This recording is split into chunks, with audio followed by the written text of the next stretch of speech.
Good morning and welcome to the bus. My name is Everett. And I am Sawyer, and we'll be your host this morning. Please join us for a moment of silence.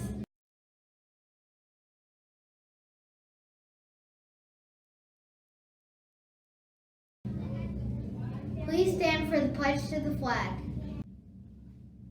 I pledge allegiance to the flag of the United States of America and to the republic for which it stands, one nation, under God, indivisible, with liberty and justice for all. And now for our student-friendly mission statement. At RHES, we are learners today and leaders tomorrow. Today is Friday, November 15th, and we are on a day 3 rotation. For lunch today, we will be having pizza or chicken sandwiches, green beans, salad, and pudding. We want to wish a hornet happy birthday to Casey Elliott. Have a great day, Casey. Today is also the birthday of Arthur Daniel Pinkwater. He is from Memphis, Tennessee, and is 78 years old today. Read his book, The Big Orange Splat, if you get a chance.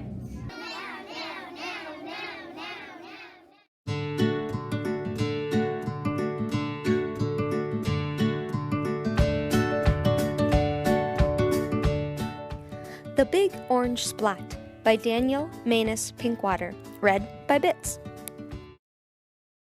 Mr. Plumbean lived on a street where all the houses were the same. He liked it that way. So did everybody else on Mr. Plumbean's street. "This is a neat street," they would say. Then one day, a seagull flew over Mr. Plumbean's house. He was carrying a can of bright orange paint. No one knows why. And he dropped the can, no one knows why, right over Mr. Plumbean's house. It made a big orange splat on Mr. Plumbean's house. "Oh, too bad," everybody said. "Mr. Plumbean will have to paint his house again." "I suppose I will," said Mr. Plumbean. But he didn't paint his house right away. He looked at the big orange splat for a long time. Then he went about his business. The neighbors got tired of seeing that big orange splat. Someone said, "Mr. Plumbean, we wish you'd get around to painting your house." "Okay," said Mr. Plumbean. He got some blue paint and some white paint, and that night he got busy. He painted at night because it was cooler. When the paint was gone, the roof was blue, the walls were white, and the big orange splat was still there.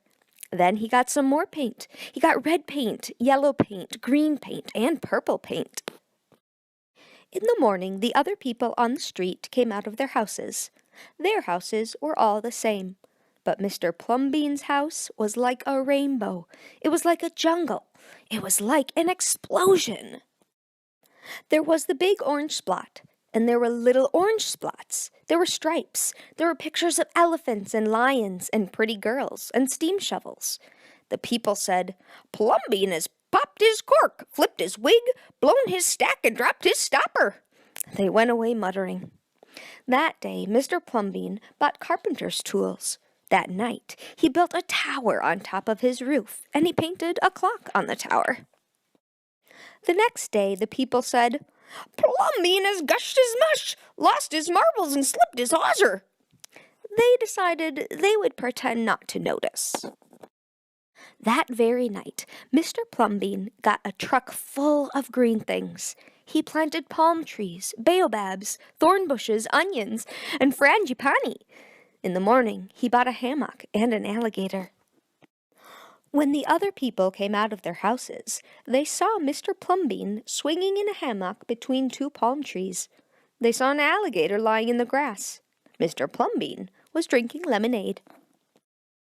"Plumbean has gone too far. This used to be a neat street. Plumbean, what have you done to your house?" the people shouted. "My house is me, and I am it. My house is where I like to be, and it looks like all my dreams," Mr. Plumbean said. The people went away. They asked the man who lived next door to Mr. Plumbean to go and have a talk with him. "Tell him that we all liked it here before he changed his house. Tell him that his house has to be the same as ours, so we can have a neat street."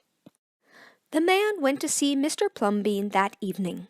They sat under the palm trees, drinking lemonade and talking all night long. Now, early the next morning, the man went out to get lumber and rope and nails and paint. When the people came out of their houses, they saw a red and yellow ship next door to the house of Mr. Plumbean. "What have you done to your house?" they shouted at the man. "My house is me, and I am it. My house is where I like to be, and it looks like all my dreams," said the man, who had always loved ships. "He's just like Plumbean," the people said. "He's got bees in his bonnet, bats in his belfry, and gnats in his noodle." Then, one by one, they went to see Mr. Plumbean late at night. They would sit under the palm trees and drink lemonade and talk about their dreams. And whenever anybody visited Mr. Plumbean's house, the very next day, that person would set about changing his own house to fit his dreams. Whenever a stranger came to the street of Mr. Plumbean and his neighbors, the stranger would say, "This is not a neat street."